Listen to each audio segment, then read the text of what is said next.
I am Dr. Margo Lewis-Jah, and I am a licensed clinical psychotherapist. I'm also a American Board sexologist, certified by the American Board of Sexology. I own an outpatient practice here in Wilmington, Delaware, and I have a dynamic team of individuals who work with me. And so I'm very, very proud of my team and the work that we do within our community. And so we service individuals, basically, if you're in the DSM or if there's a diagnosis from the DSM, we provide services. And so each of the staff are kind of skilled in their own eclectic background. They come from different backgrounds.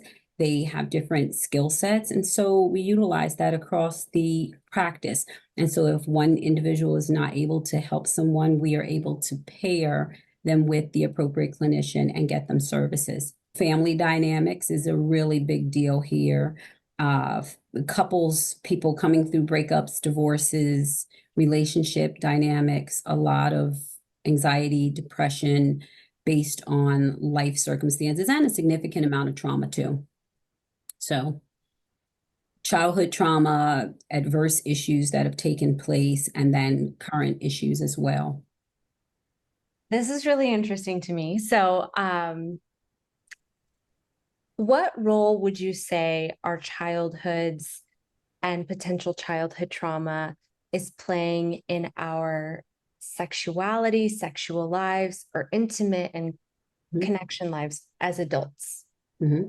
So this is a loaded question, but I'm going to try and answer it the best way I can, the best way possible. And so ideally, I do believe that we bring with us through life what our lived experiences are, right? So whatever we experience as children, whatever role models we have within our immediate milieus, that is what we often demonstrate and do because children learn and they mimic behavior. And so if there is a great deal of dysfunction or toxic presentation or trauma that happens when you're a child, that behavior is manifested when you're an adult in some way, shape, form, or fashion. Generally, the issue is that when people come into therapy, they don't recognize how it correlates. And so often the response that I will get back is, Dr. Jah, I never thought about that. And so sometimes I tell people we have to go backwards in order to go forwards, but childhood interaction within your whether it's your familial setting or your social setting, it's a big deal. And so it shows up as who we are and how we demonstrate behavior and interactions with people when we become adults. Absolutely. It's really interesting to me because I've interviewed hundreds of Live Jasmine models and Mhm. Live Jasmine members. And when I ask the models, what do you think that these members are really coming for? Many times they say they want to be seen in some way. Mhm. And so then recently I interviewed a member and he had kind of alluded to the fact that the particular model he spends a lot of time with just really accepts him and gets him and Mhm. lets him be himself. Again, kind of alluding to this concept of he felt seen by the model. Mhm.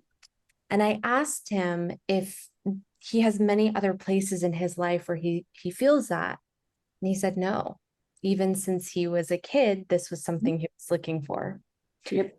So now we're starting to see that people's these needs that were established, honestly, it sounds like and seems like from the interviews I've done in childhood are being met sometimes through something even like camming, which I know everyone will go up in arms about because they don't see the correlation. Mhm. But I'm curious your thoughts on that. And when people do start to have these needs met, whether their need is to be seen or heard or whatever the case is it healing in that place where that trauma is? So again, a loaded question. But I'm going to take that in two parts. One, there is a need for people to be intimate and connected with other people, right? In fact, intimacy starts with the relationship that we have with ourselves.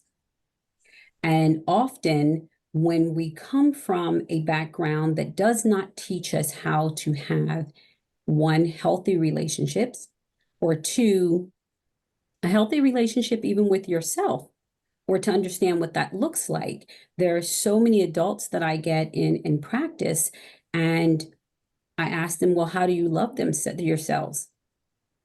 They can't answer it. Some people will say things that are very shallow, and I don't mean like shallow disrespectfully, but I mean like, oh, I'll get my nails done, or I'll go get my hair cut, things like that. I said, well, that's just good grooming, right? But how do you love yourself? And it's really surprising how many people cannot define actually what self-love looks like, let alone what they want and what they expect love to be from someone else. Then not only can they not define it, they struggle with being able to articulate what it would look like. And sometimes that's because they have not experienced it, right? And so it varies when you say, well, what happens when you come from a childhood, or you have an experience where you have not had that model and you get into adulthood and it's the first time that you've seen it.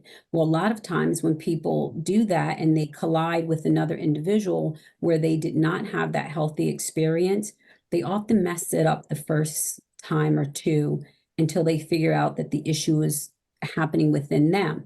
And it's not because they are really not willing or they don't desire to have intimacy in a healthy space. It's because they weren't shown how to. And people forget, behavior is learned. And if you did not learn it and you didn't learn it from a healthy perspective, it's going to be hard for you to initiate it. And so, while they do come to therapy and they're looking for that, they have to first figure out what that looks like even for themselves. And again, most people can't define it. That's very true.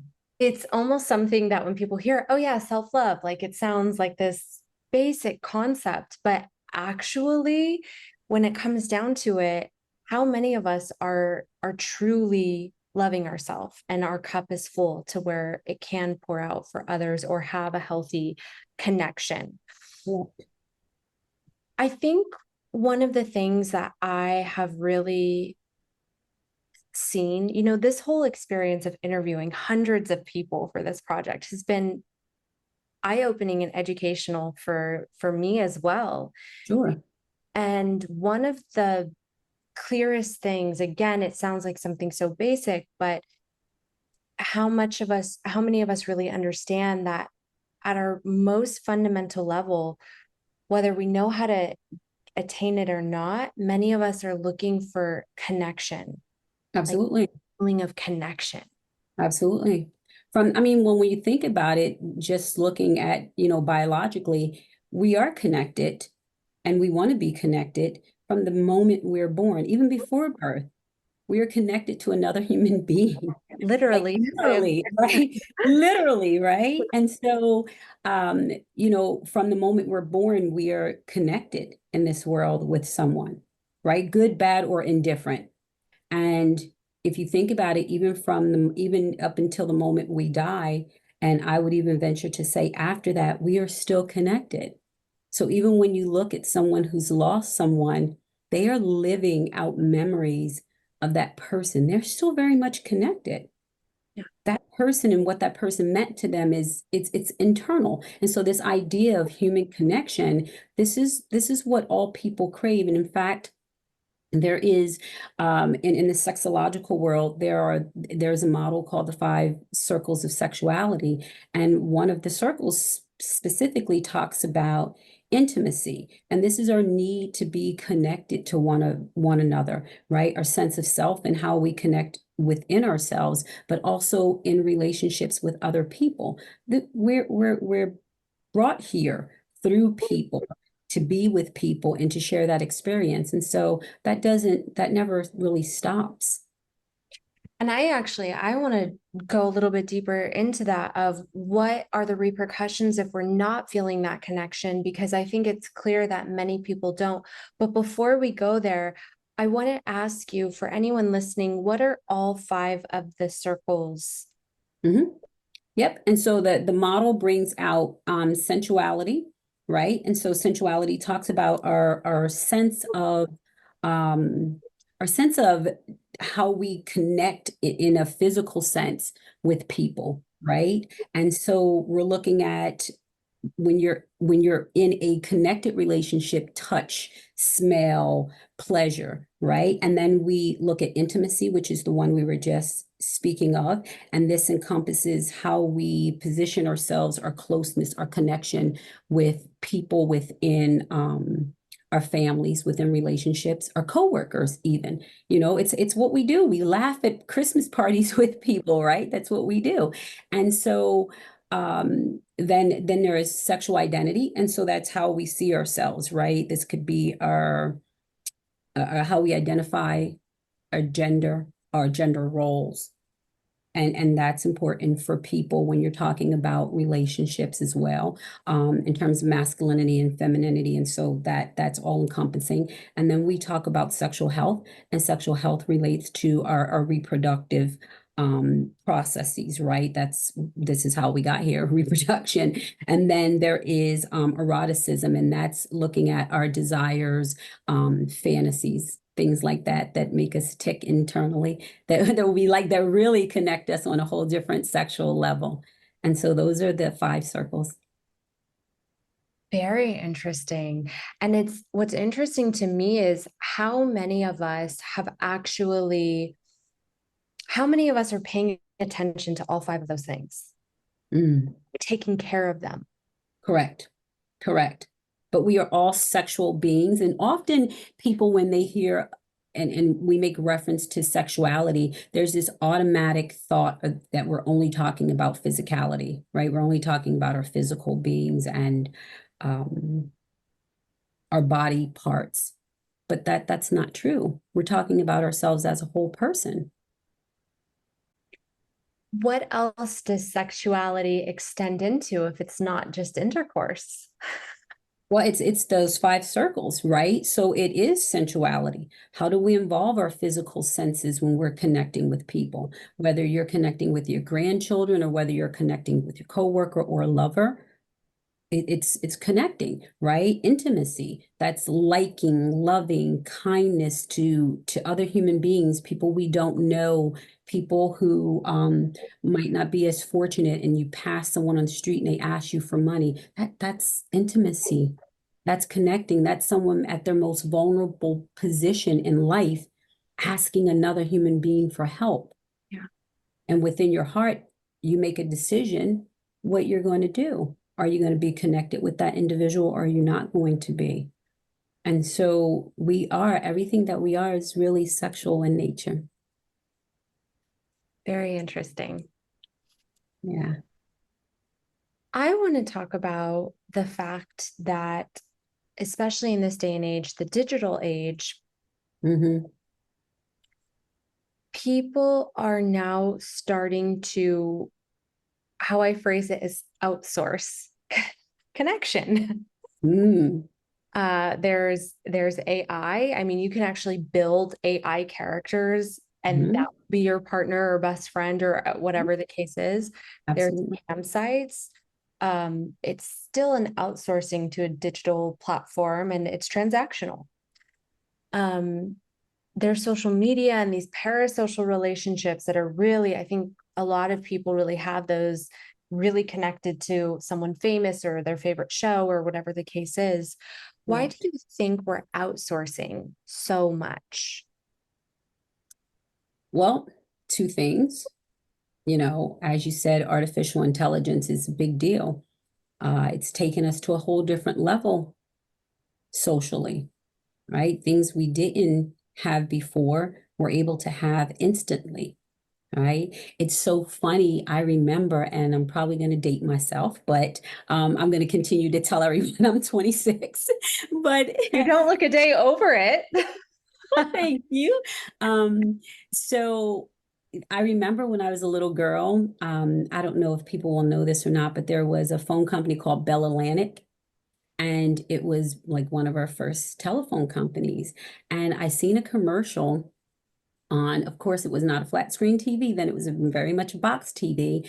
And they said, we are going to bring the future by allowing you to connect to people in other parts of the world. And I remember as a little girl saying, that's so amazing. And the commercial actually had a family. Let's just say they were like in New York, and you've seen the background and to the city. And they said, you're going to connect with your family. And the other part of the family may have been in Australia. And so this has been in the working, artificial intelligence and the use of us being able to be more connected has been in the making for a very long time, right? And so the idea that we have social media and all of these platforms to connect, I think it is a human's way of still elevating that connection, right? And so there's always going to be an argument for most things in life. I believe that, there are pros and cons to everything. And this is one of those topics that we could argue as long as the day is, right? About, is it beneficial? Is it harmful? But I think artificial intelligence has done so done the job in terms of connecting us with people and making it faster, making it easier. There's a great deal of benefits with artificial intelligence. And in fact, we have in the sexological world, we have a new coined phrase in research that's being done on what we call artificial intimacy, right? And so it's being able to foster that intimacy that we talked about from the circles of sexuality. And although it's artificial intimacy, it's because it's happening through electronics, right? Through AI processes, through technology, but it's still very real. The intimacy that we find through the use of artificial intelligence. Absolutely. And as you were talking, one thing I was kind of thinking about is, you know, I've heard stories, obviously just using Live Jasmine as the example. 'Cause that's the company we're from. But I've heard stories of members who have said they've been really low, like something happened and they were feeling low, so low to the point where they were having thoughts that were potentially harming themselves or something like that. And there's one story in particular, I honestly could cry if I think about it too much, of a member who was feeling so bad and so low in that way and having these thoughts. And he told me he connected with a model and she just was like silly and making him laugh and being so playful. And that like got him to feeling better enough, Hmm. like he wasn't feeling great, but Hmm. he was feeling better to where Absolutely. it gave him like hope. You know what I Hmm. mean? Like, okay, now I feel better. I'm not as low to where I'm having like such negative thoughts. Feel a little bit better. Like some of these things really can sometimes get people through. And I know there, like you said, there's always the argument, well, in person is better. Okay, Right. maybe, depending on the connection. But if that's not available, then would you say that something is better than nothing? Absolutely. And I wouldn't even I don't even know that I would make the comparison in that way, because even if you were not extremely at your lowest point, I don't think there's anything wrong with you having a choice of how you connect with someone. We do it through dating apps. We do it on social media. We are connecting. We meet friends, we meet people, we go to meetup groups, we go running with strangers that we've never met because we're connecting to people and joining groups and then showing up. And so I don't think that there even has to be a comparison to, you know, which platform you use. I think if you're looking for a connection, I also don't think you have to be at the lowest point of your life. I think that if you're looking for a connection and you can find that through the use of whether it's webcams or dating sites or running groups, that should be the person's individual preference, because there are, you know, I don't know the whole story about the person, the individual you were speaking of, and why they got so low or how they got so low. But what I do know is that they're entitled to find a connection with someone and live that connection out to the best of their ability. And so that's their right to seek happiness. I love how you phrase that. It's their right to seek happiness. I think that's so potent and beautifully said. And yet, society would say it is your right to seek happiness as long as it's done in the ways that make us comfortable. And if it's done in ways that we're not comfortable with, which things like, I think AI, people are still comfortable. Certainly anything that comes to sexuality or sex work or anything like that, it's Correct. uncomfortable. Correct. Um, People, it's at least in the US, you know, something like camming is not against the law, but Right. there are the social police that will come Mhm. and Mhm. shame you and beat you down. What are your thoughts on that? And where is this coming from? I think that a lot of it is two parts, ignorance and fear. Sometimes we fear what we don't know enough about, right? And then sometimes we're so afraid to step out and get enough information. And when I say enough information, I should say the correct information, right? I think that anything that still has to do with sex or sexuality, many people, there's already this stigmatism around, there's a lot of shame, a lot of taboo type behavior, thoughts, ideology, right? And so it still is very much a hush hush, don't speak about it out loud type of topic. And I think that the more we expose, the more we educate, the more we provide information and research, the easier it is for people to, you don't have to ever accept any, you know, always accept everything that happens in life or all the changes that come, but at least be able to respect that someone else can make a choice for themselves, even if it's not something that's comfortable for you.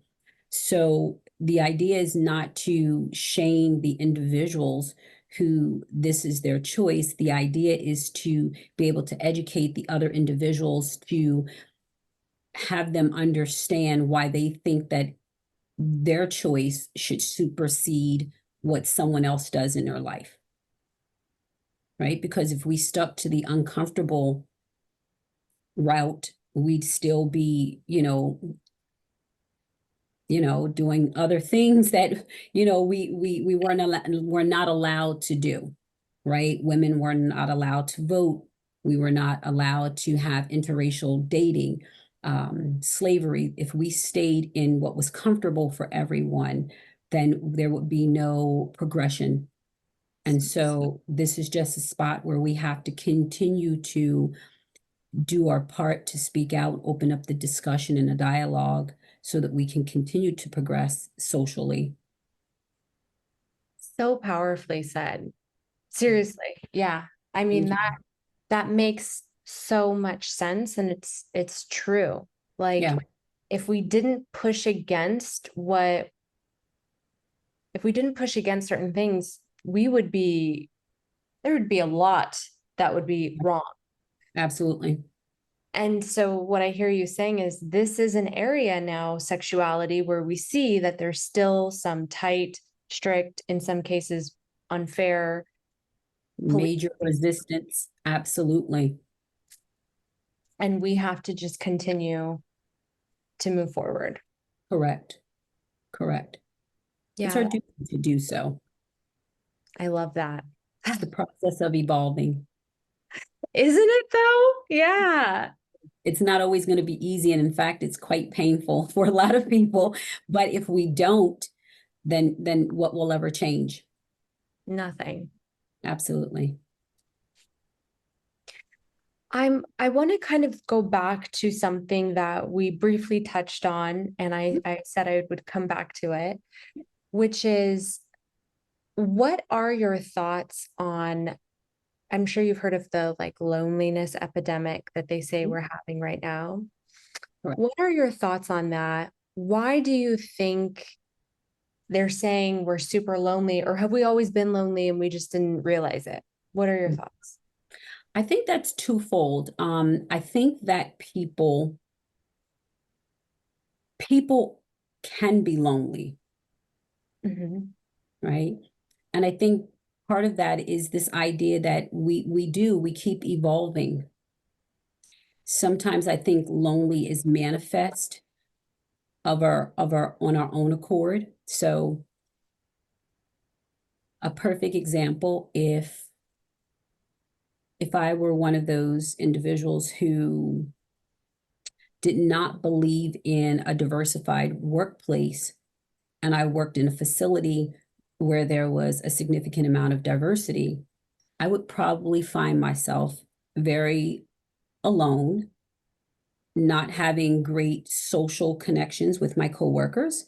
I probably would not attend the holiday parties.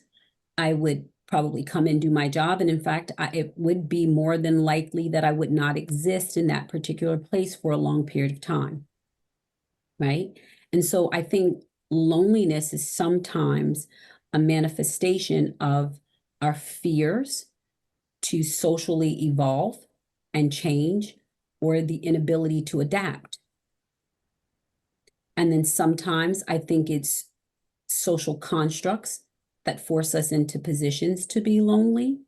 Going back to the person that you were referencing, I don't know what all of his issues were, but let's just say it was an individual who was not able-bodied, right? So sometimes we take for granted being able-bodied individuals, that we can just get up and go out for a jog and meet someone at the gym. Well, what happens to the individuals who don't have that luxury? You know, we have a lot of privileges and we forget how privileged we are as people. But what about the individuals who don't have that? Maybe that person is wheelchair bound. Maybe that person does not have a vehicle that would allow them to transport easily to the gym. Maybe that person has a lot of fear and self self related issues, thoughts, destructive thoughts about their body image, and so they don't fit socially well. Even if they wanted to, those negative thoughts would keep them bound to their home or to safe spaces, and not allow them to be able to go out to a local gym and ask for help or get help. And so that's a loaded, you're full of loaded questions today. I guess.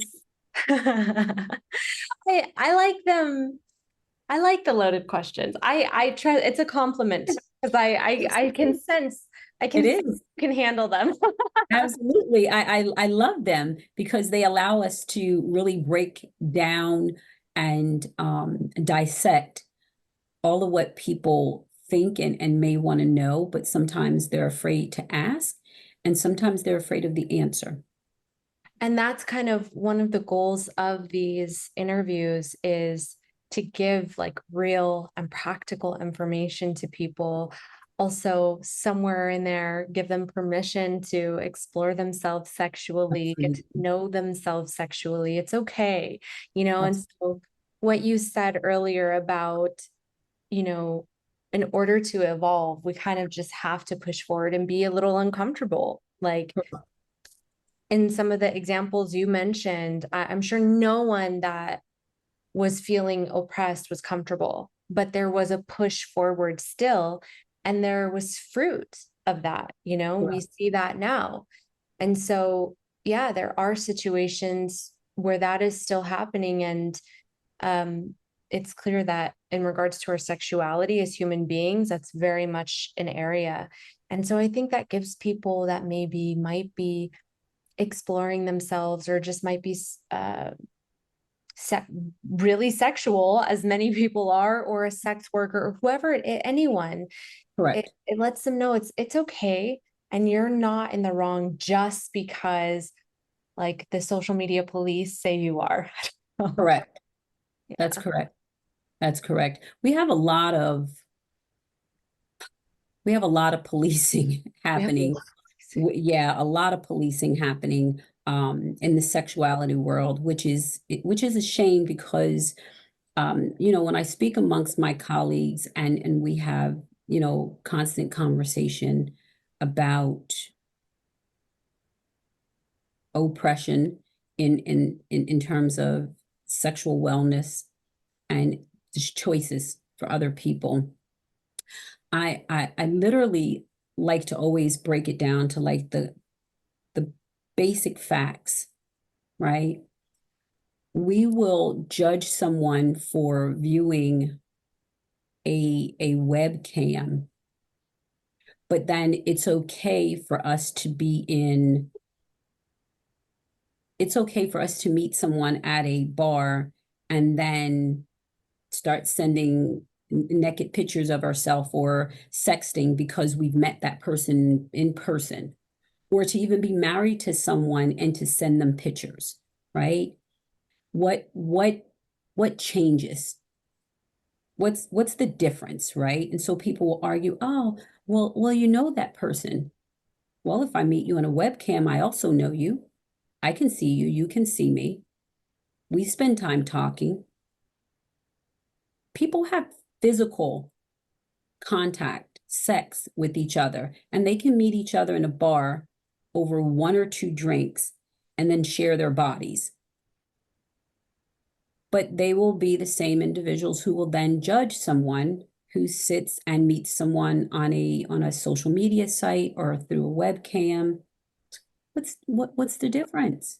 Mhm. What's the real issue here? What is the real issue?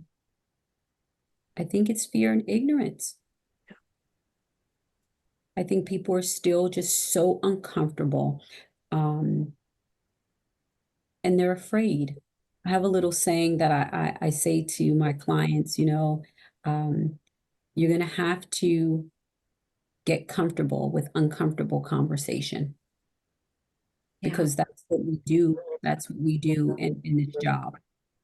We help people get comfortable with uncomfortable conversation. That's really interesting that you say that because when I think about it, it's like how many things do we do in general to actually avoid uncomfortable conversation? Conversations, lots. Tons of things that Yeah. we do. I Yeah. mean, I wonder what it is, and again, it comes back to one of the things you mentioned many times, fear. Mhm. What could this uncomfortable conversation lead to? Potentially, people are afraid of disconnection or losing favor, or losing love. What do you see when you're dealing with clients and they're avoiding uncomfortable conversations? If there is a theme of a fear or the underlying cause, what would you say that it is? Fear of what? I think it's the fear that they would have to actually deal with the pain behaviors that are happening from what they've experienced. And so if I tell you this, then I have to deal with it. Right. Sometimes they're not ready to deal with it. And socially, I think it's the same way. If I acknowledge that you're doing this thing, you're on a webcam, you're on a dating site, then I have to get comfortable with what that means. It sounds like to me what you're saying is there is and it kind of goes back to some of the things we talked about at the start of our conversation, being intimate with Right. yourself, which includes honesty. Correct. Correct. And when you think about it, much of and when I say ignorance, it's not please know that I don't mean it disrespectful way. I don't want anyone to think that I mean, lack of content knowledge. I mean lack of self-awareness. That's what I mean. And sometimes people fashion themselves to believe that they are aware and that they have insight for themselves, and they just don't. And not because they don't want to, but because sometimes it's hard to make the connections of how your thoughts and behaviors or those fears were either previously, how you've even developed those negative schemas about things, how they were formed. And so sometimes when people are speaking out of fear, they make judgments about other people's actions, and they say things, but they don't truly know. They don't know the person, they don't know the circumstances, they don't know the facts. They know the limit to information that they know, and that's based on their lack of self-awareness. Yeah, those people seem to be really loud. Those people always are. What would you say are some of the biggest misconceptions out there currently about human sexuality? It would be that there's always this deviant undertone to it. I think people automatically hear sexual content, and there's always this expectation about something deviant happening, right? And I understand it in part. You turn on the news and someone's child has, been taken, or a woman has been sexually assaulted, or something's happening in some organization that's been exposed. I get it. But then when you try to cross correlate that and make it connect with everything, that's where I think the issue happens, right? And so they do it, it's done regarding sexual orientation a significant amount of time. People will make false statements about a person's orientation. They will make false statements about a person's gender expression.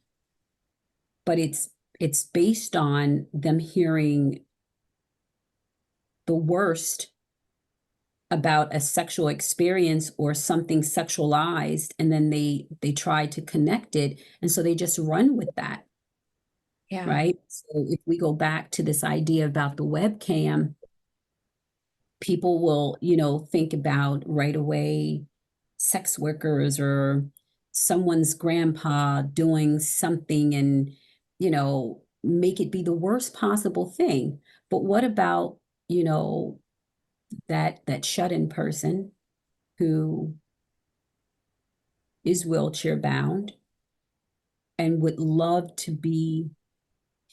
nothing more than to be loved by someone? It's not so easy when you're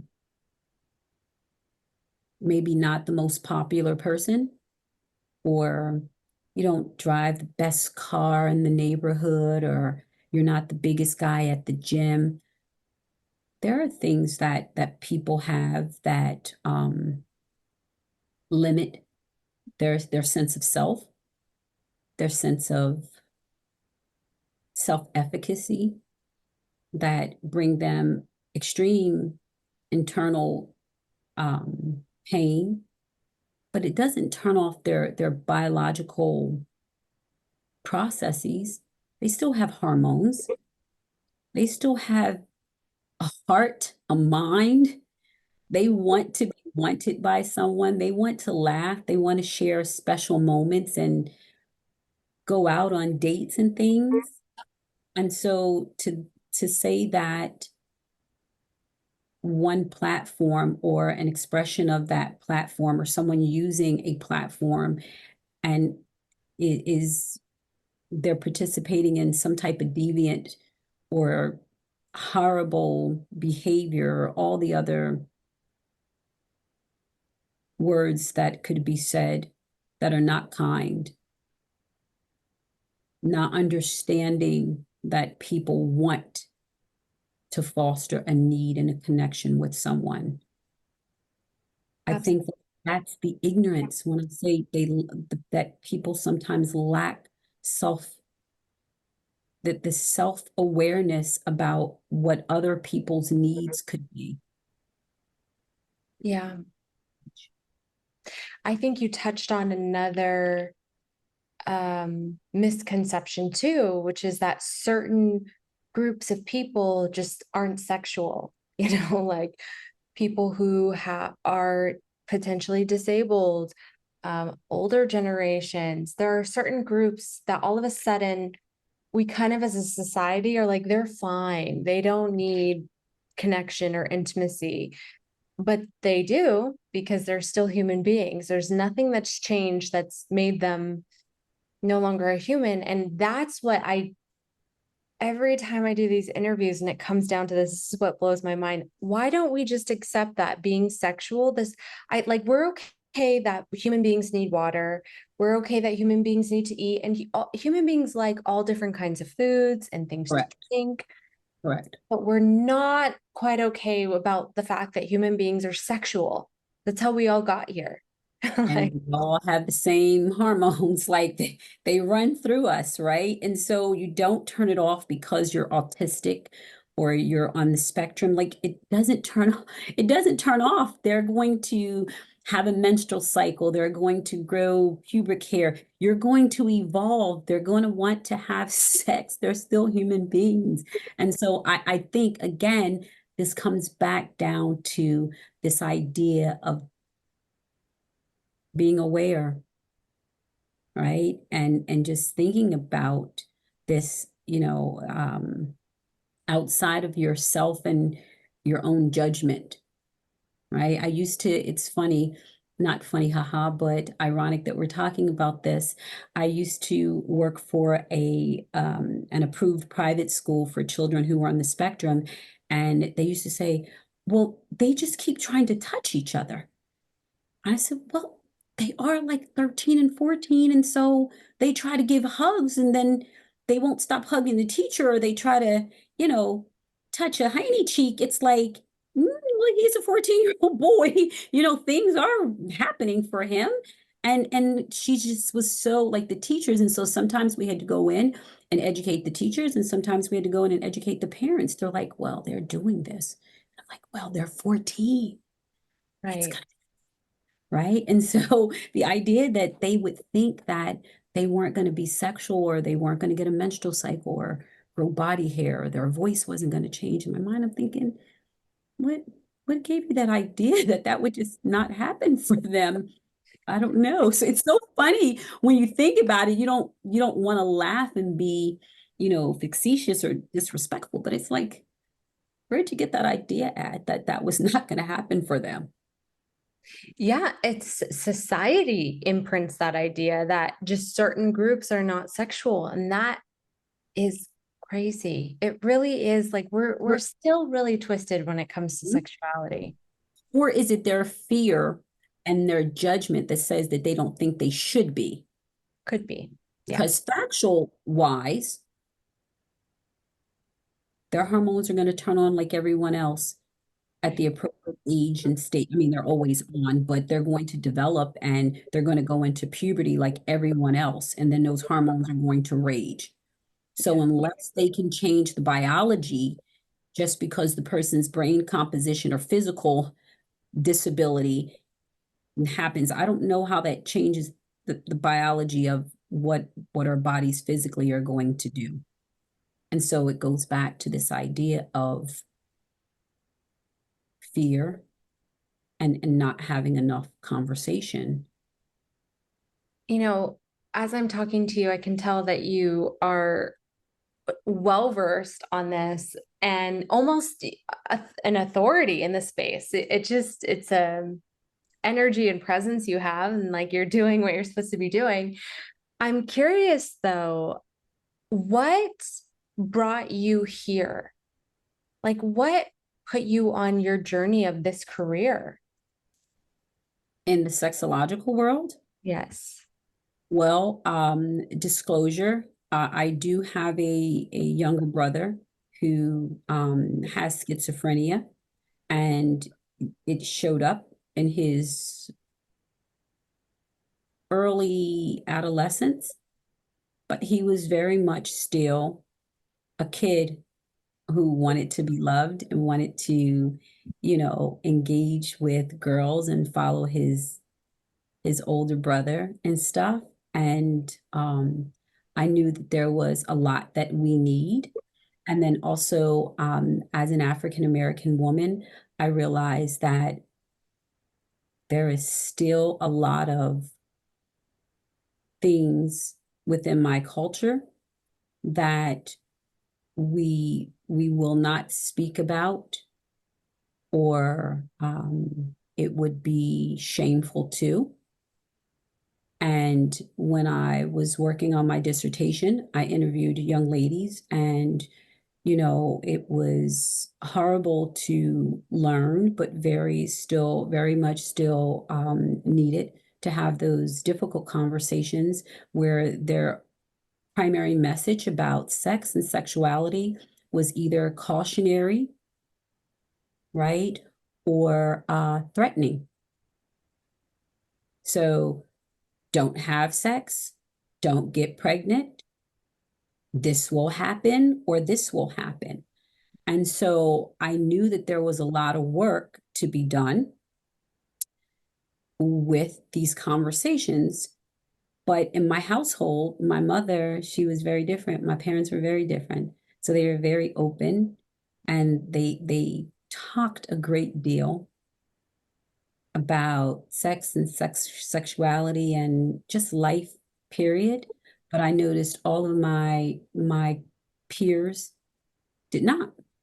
And so I knew there was a need for the work. And as I continued to evolve and watch my family dynamics and my social environment, I said, well, someone has to do something to break the silence. Might Mm. as well be me. I love that. Here I am. And now here you are. Yeah. I'm curious if there is, an area that you have a particular fondness of, because I know you wear many hats, but there is one area of work that it just lights you up every time you're doing that thing. What would it be? It would it would literally be, and I know you're going to say that's still so broad, but I think it's just the idea of helping people find and become the best version of themselves. That's what makes me happy.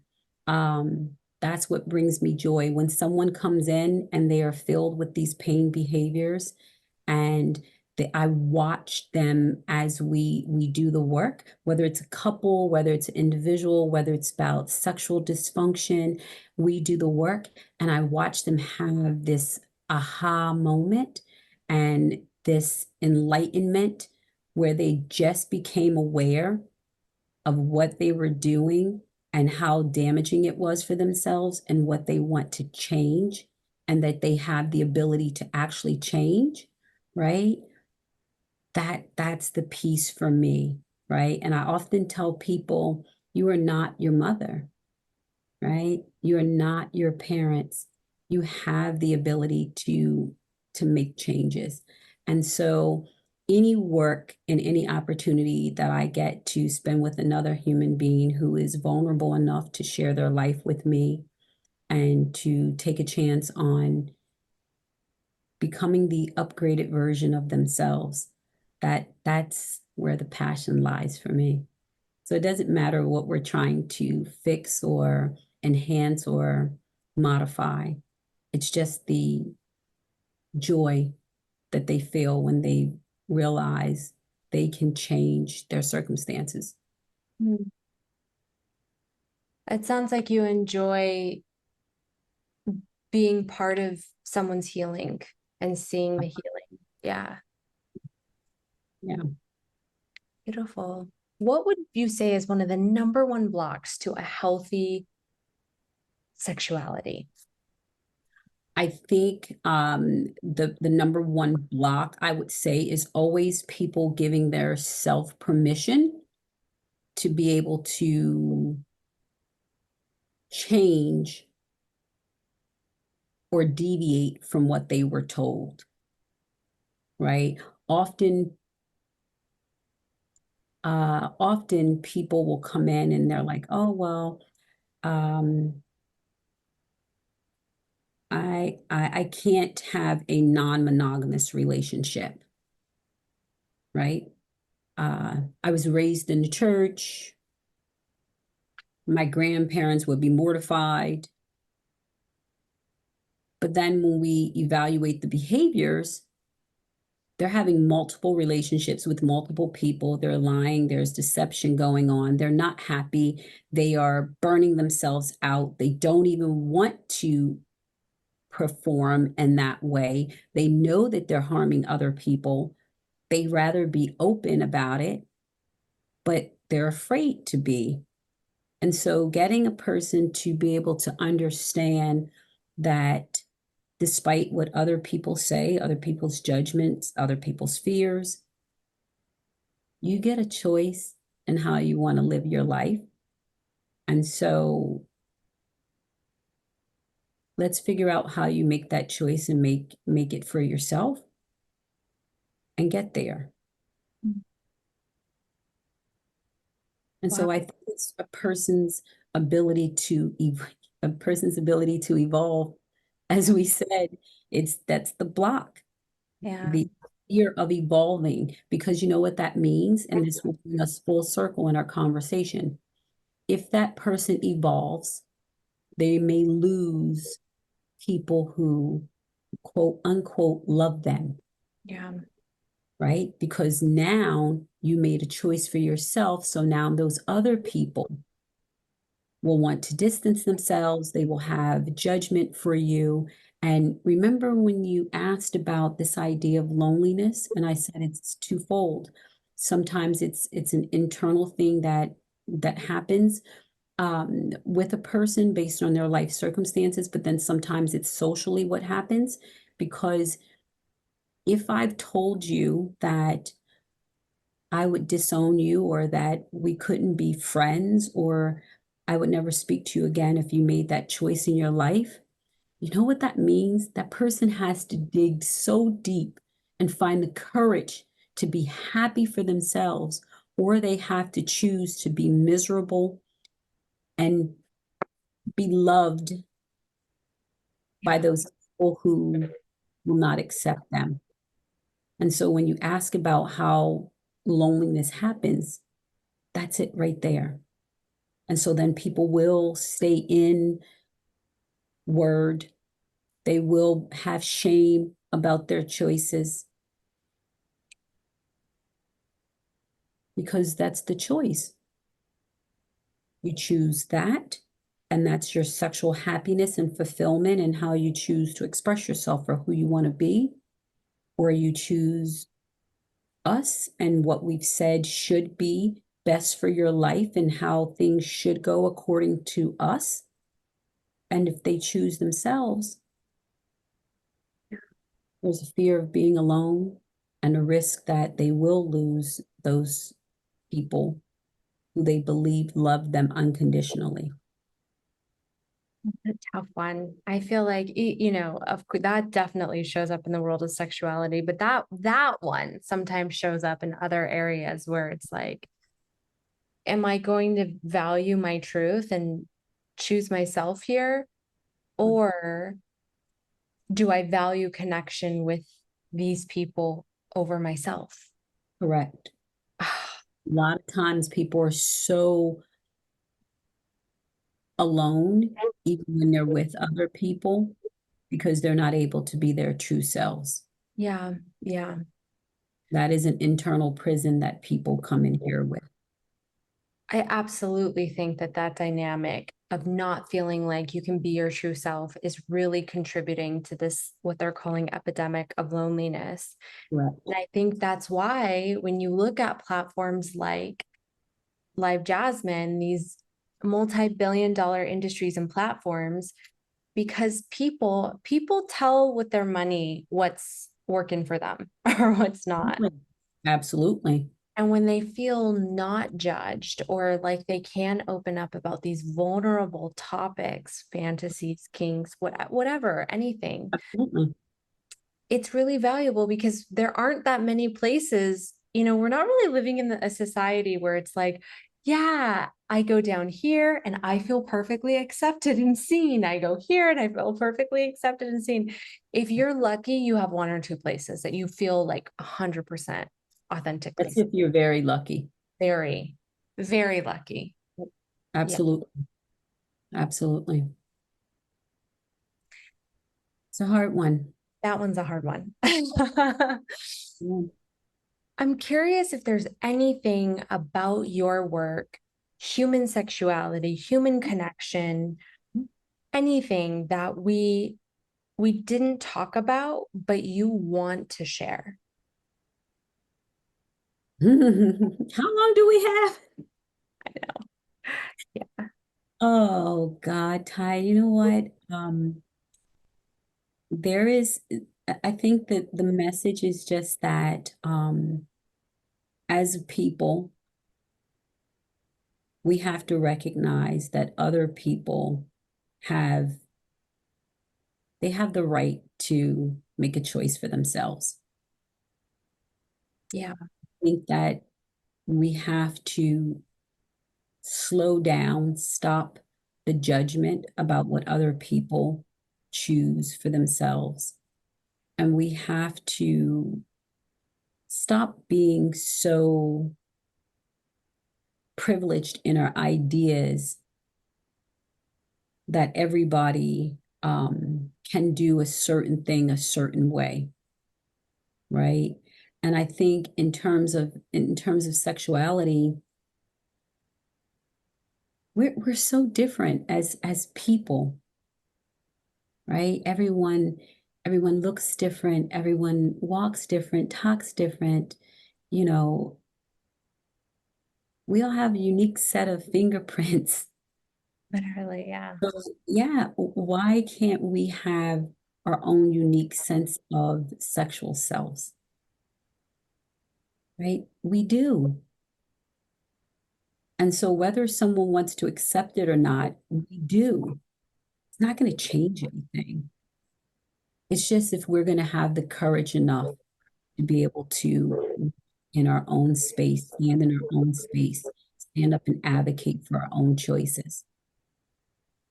I think platforms,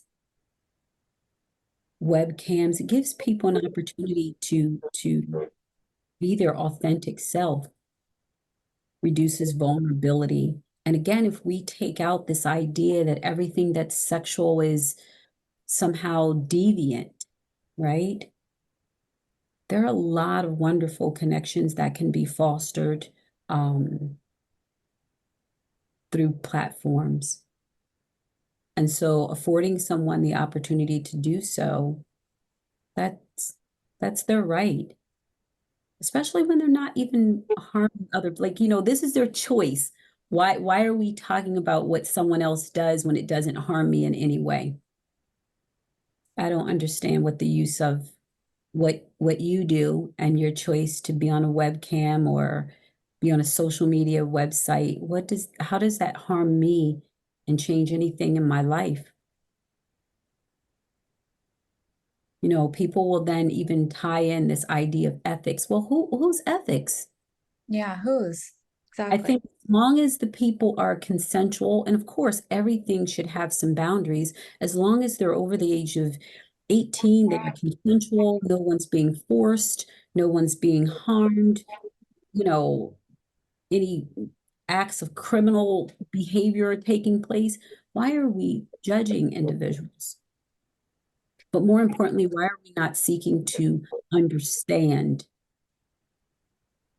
the need That's other people have?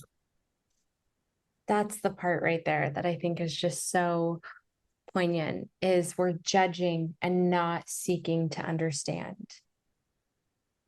When, yeah, maybe if Yeah. we got a little bit more curious, Mhm. because the member that I mentioned at the start of our call, who had mentioned to me times of feeling really low, scary Mhm. low, Mhm. he was in a wheelchair. Mm. And the model that he connected with, by the way, I think that they've now had, like, they talk at least once a week for 15 years now. I mean, this is like a Wow. long-standing relationship and friendship. Absolutely. Um, he told me this, and I verified with her. He told me, I've never seen her without her top on. I've never asked for that. I've never Wow. wanted, like, it's her friendship and her connection. And I asked her, and she was like, it's true. Absolutely. Yeah. Absolutely. But there are other relationships fostered across other platforms where people do the same thing, and it doesn't have to always be sexual. It is intimate, but it doesn't always have to be sexual. I mean, we used to do it. It used to be called pen pals.